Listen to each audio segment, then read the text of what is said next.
மக்களே, இன்றைக்கி எங்கள் வீட்டில் எலும்பு குழம்பு செய்ய போகிறோம். அதுக்கு வந்து வெங்காயம் தக்காளியை நல்லா வதக்கி விடணும். நல்லா வதக்கி விட்டுட்டு ரசம் கொதிச்சிருச்சு. ஓகே, ரசம் சூப் எடுத்து வச்சுருக்கேன் மக்களே. அந்த சூப்பில் இந்த ரசத்தை ஊற்றிடணும்.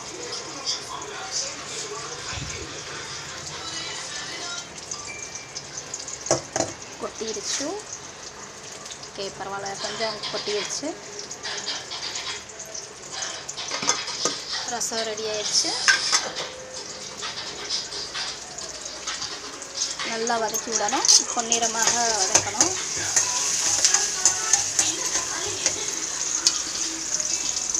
இப்போ என்ன பண்ணணும்னா, வேக வச்ச எலும்பை வந்து போட்டுட்டு மட்டன் மசாலா அது கொஞ்சம் போட்டுட்டு காஷ்மீரி மிளகாத்தூள் அது கொஞ்சம் போட்டுக்கிறணும்.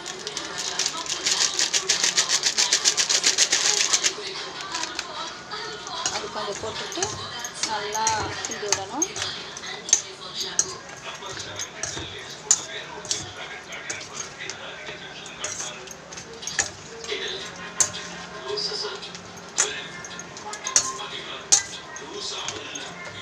பார்த்துக்கோங்க.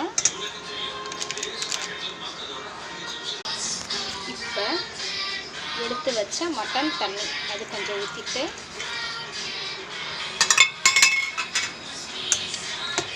நல்லா கிண்டி கொஞ்சம் நேரம் வேக விடணும். எலும்பு ஆல்ரெடி நான் வேக வச்சுட்டேன். அரைச்சி வச்ச வெங்காயம் தக்காளி இதெல்லாம் ஊற்றிடணும்.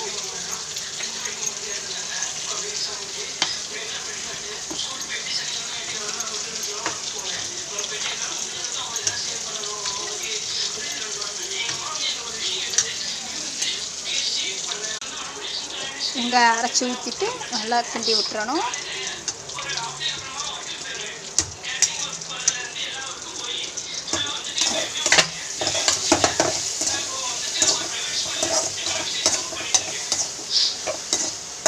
எங்கள் வீட்டில் இன்றைக்கி எலும்பு குழம்பு. உங்கள் வீட்டில் இன்றைக்கி சண்டே என்ன ஸ்பெஷல்னு சொல்லிட்டு கீழே கமெண்ட் பண்ணுங்கள், சப்ஸ்கிரைப் பண்ணுங்கள், லைக் பண்ணுங்கள்.